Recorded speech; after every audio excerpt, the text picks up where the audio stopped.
The crystal chandeliers cast diamonds of light across the marble floors of Lumiere, Manhattan's most exclusive restaurant where reservations required 6 months. Notice and a bank account most people only dreamed about. Sarah Mitchell moved between tables with practiced grace, her black uniform crisp despite the chaos of another Friday night service. She'd been waitressing here for 3 years, long enough to recognize the difference between old money and new, between genuine class and purchased pretension. But nothing in those 3 years had prepared her for the sound that cut. Through the refined murmur of conversation, a child's broken sobs, raw and desperate, echoing off the vaulted ceiling. She turned toward the source, her tray of champagne flutes steady in her hands. In the corner booth, illuminated by soft amber light, sat a man in a suit that probably cost more than her monthly rent. His jaw was tight, his eyes fixed on his phone as if it held the answers to questions he'd stopped asking. Beside him, a little boy, perhaps 7 years old, with dark curls and a bow tie that seemed to strangle him, wept into his hands, his small shoulders shaking with a grief that seemed far too heavy for someone so young. The other diners had begun to notice. Heads turned.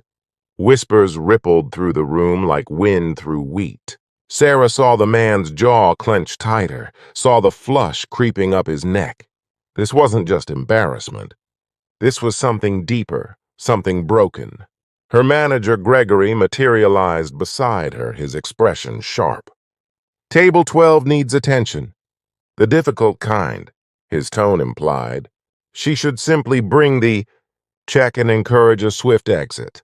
That's what they did here with disruptions. Efficiency, discretion, distance. But Sarah had never been particularly good at distance. She approached the table slowly, setting down her tray at a nearby station. Up close, she could see the exhaustion etched into the man's face, the shadows under his eyes that spoke of sleepless nights and burdens carried alone. The boy's face was buried in his hands, his breath coming in hiccuping gasps. "Excuse me," she said softly. The man looked up and she saw something flicker in his eyes. Not annoyance, but a desperate kind of helplessness that made her heart clench. "I'm sorry," he said, his voice low and strained. "We'll leave. I just need a moment. That's not why I came over." Sarah knelt beside the booth, bringing herself level with the child. "Hey there," she said gently. "I'm Sarah. What's your name?" The boy peeked through his fingers, revealing brown eyes swimming with tears. "Marcus," he whispered. "Marcus, that's a strong name." She reached into her apron, pocket, and pulled out a cloth napkin, offering it to him. "You know what I do when I'm sad, Marcus? I think about the best day I ever had. Want to tell me about yours?" Marcus's father opened his mouth, perhaps to intervene, perhaps to apologize again, but Sarah caught his eye and gave a slight shake of her head. "Trust me," that gesture said. The boy took the napkin, clutching it like a lifeline. My mom took me to the Central Park Zoo," he said, his voice breaking. "We saw the penguins. She said they mate for life, that they always come back to each other." The present tense shifted to past tense mid-sentence, and Sarah understood immediately. The recognition must have shown on her face because Marcus's father closed his eyes, his hand tightening around his phone until his knuckles went white. "Penguins are pretty special," Sarah said softly. She thought of her own mother, gone 5 years now to cancer, and the hole that never quite filled. "Your mom sounds like she was pretty special, too." "It's her birthday today," Marcus whispered. "Daddy brought me here because it was her favorite restaurant. But she's not here. She's never going to be here again." The words hung in the air, heavy with the weight of a child's first real understanding of forever. Around them, the restaurant had gone quiet. Even the cynical, the wealthy, the perpetually distracted had been moved to silence by such naked grief. Sarah felt something crack open in her chest.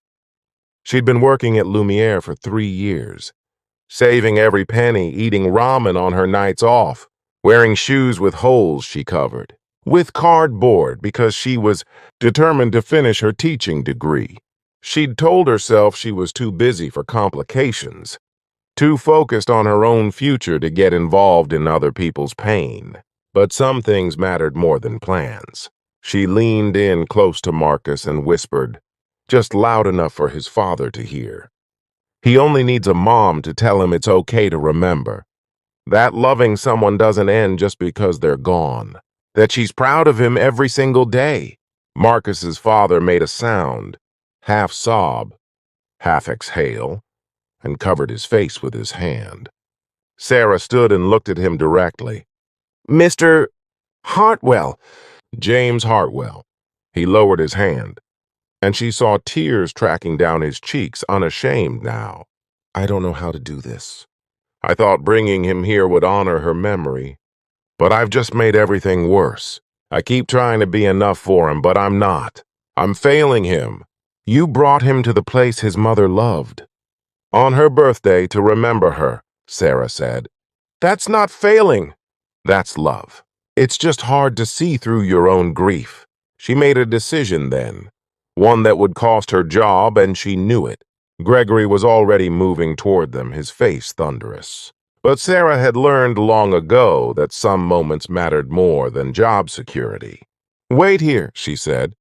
She disappeared into the kitchen, past the sous chefs and prep cooks, straight to the pastry station where Angela, the head baker, worked her magic. 5 minutes later, she emerged with a small cake. Nothing fancy by Lumiere standards. Just a simple vanilla cake with chocolate frosting. She'd written on it herself in shaky letters, "Happy birthday, Mom." Gregory intercepted her halfway across the dining room. What are you doing? My job, she said. The real one. The one that matters. She placed the cake on table 12, lighting a single candle. I think your mom would want you to celebrate her life, not just miss her death. And I think she'd want you to know that you're going to be okay. Both of you. Marcus stared at the cake, then at Sarah. Something shifted in his face. Not happiness. Not yet, but something like hope breaking through clouds. He reached for his father's hand. Will you sing with me, Daddy? For Mom? James Hartwell, CEO of Hartwell Industries, worth reportedly $3 billion. One of the most powerful men in New York, looked at his son, then at the cake, then at the young waitress who'd somehow seen past his money to his breaking heart. Yeah, he said, his voice rough. Yeah, buddy, I will. They sang together, father and son, their voices small but growing stronger. And one by one, the other diners joined in, creating an impromptu chorus in a restaurant where people usually only spoke in hushed tones about business, deals and stock portfolios. For just a moment, wealth and status dissolved, leaving only shared humanity. When the song ended, Marcus blew out the candle. I wish that Mom could see us, he said. I think she can, Sarah said. I think she's really proud of you right now. Gregory fired her that night exactly as she'd expected. But as she packed her things, James Hartwell found her in the staff room. That was the bravest thing I've seen in years, he said. Let me make this right. She shook her head. I didn't do it for a reward. I know. That's exactly why I'm going to help you. He handed her a card. Marcus and I would like to fund your education, completely, and when you graduate, there's a teaching position waiting at the school. I'm establishing in my wife's name. We need people like you shaping young minds. Sarah took the card, tears blurring her vision. Why? Because you taught me something tonight. You can't buy kindness. You can't schedule compassion.